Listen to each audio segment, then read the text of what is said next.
Well, hey there folks, and welcome back once again to the Hop House. It's Eddie here, and thank you very much for joining us for another video. If you're brand new to the channel, please feel free to like, share, subscribe to this channel. It's the Hop House. We like hoppy beer, we like good house music, and we like to combine the two when we can.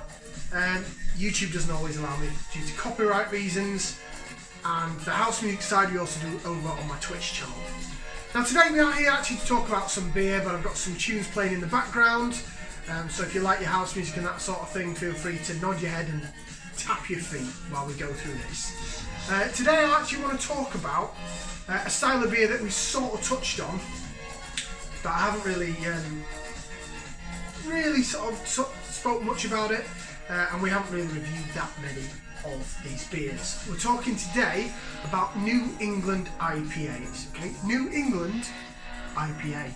So what is a New England IPA? What's classed as a New England IPA? What's classed as a session New England IPA? New England IPAs, or NEIPAs for short, are from the northeastern side of America. So we spoke before about IPAs, right? So we talked that IPA stood for an India Pale Ale, and it was originally brewed with high amounts of hops, quite strong, so that the beer went in barrels on ships over to the troops in India, and it had to survive the journey. So it was highly hopped and quite strong. We discussed what strength an IPA should be.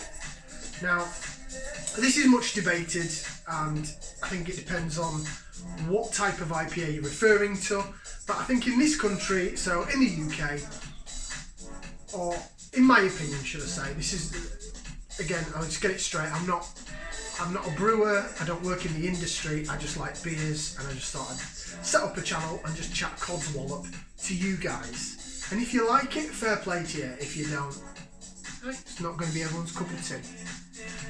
So IPAs, India Pale Ales, I think in this country should be 5% or above. So I class 5% or above a bit heavier than a session strength beer, because I think if you drink 5% or above all day, you're going to be in trouble come the end of the night. That's personally what I think. There are some people that only drink stuff over 7% or whatever that are really into their really high ABVs.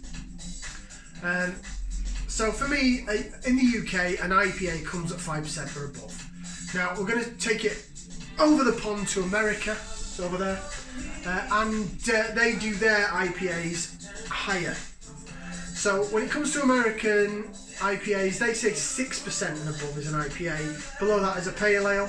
Some people say it should be like that in this country, but I say 5%, some people say 6%, potato, potato, tomato, tomato. Let's just drink the beer. Simple. So coming back to New England IPAs then, so in terms of American IPA, it all started off on the west coast of America, California, Seattle, Washington, and sort of that area. I think it's in actually borderline of Washington and Montana, I think, is the valley where most of the hops come from. Things like a Huntum, the sea hops, things like that.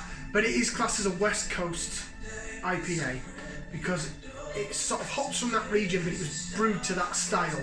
And what you get with a West Coast IPA, we've done quite a few of them on the channel, is that they put high hop content into the boil, so into the middle part of the brewing.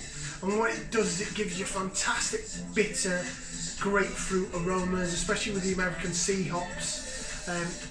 And then in the aftertaste, in the back end, it's really bitter and it stays at the back of the tongue and you can dry your mouth out. And yeah, it's an acquired taste. Not everyone's going to be into that kind of beer, but that's the idea of a West Coast IPA. Now, what New England have done, they've taken similar hops because the hops are grown in that area of the country in America, but over on the East Coast, they've actually done their own little thing with it.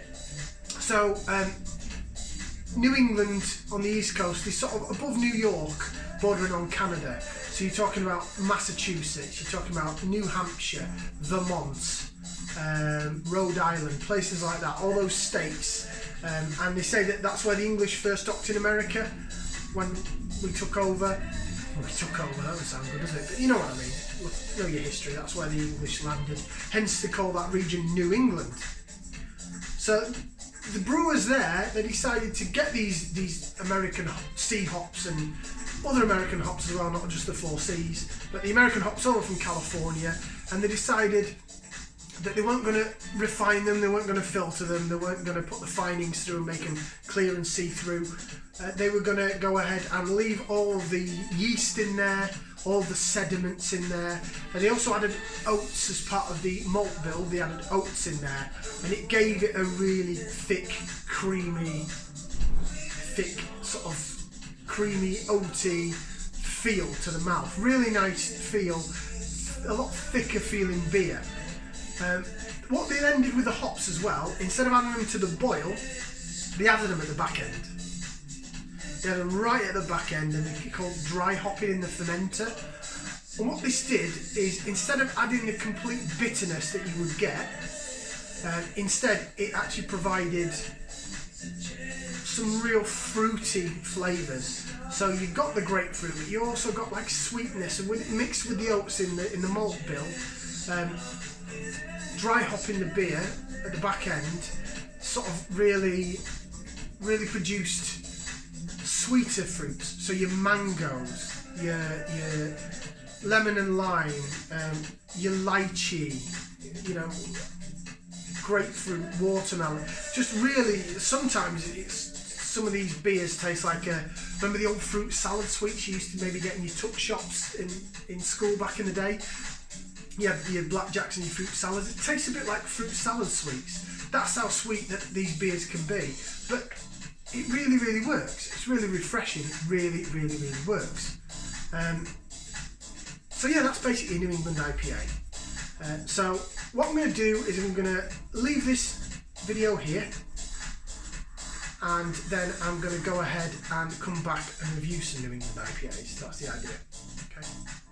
Okay, we all good? Good? Oh, sorry. Apologies, I'm recording this and going live and going through things in the head. So there's New England IPAs and what's called Session New England IPAs, so I'll explain. So again, in America they tend to say that the IPAs are 6% and above, but New England Session IPAs can be below that. So there can be anything from, like, when we did the Slopey and Paper Plains, I said that was a Session New England IPA. It was 4.6 or 4.8%, so it was below 5%. There are some other beers that are classed as Session NEIPAs or just New England Pale Ales that are around about the 5% mark, so they're not as high as 6%, so they're not a full New England IPA. So that explains the difference between the Session and the full IPA. I think 6% and above is classed as a New England IPA, below it is classed as either a Session New England IPA or a New England Pale Ale. Take your pick on the wording. As long as it tastes good, I ain't bothered. Right, thank you very much. Like, share, subscribe. I'm going to be back on the other side. I'm going to review some of these beers for you. Stay with us. We're back.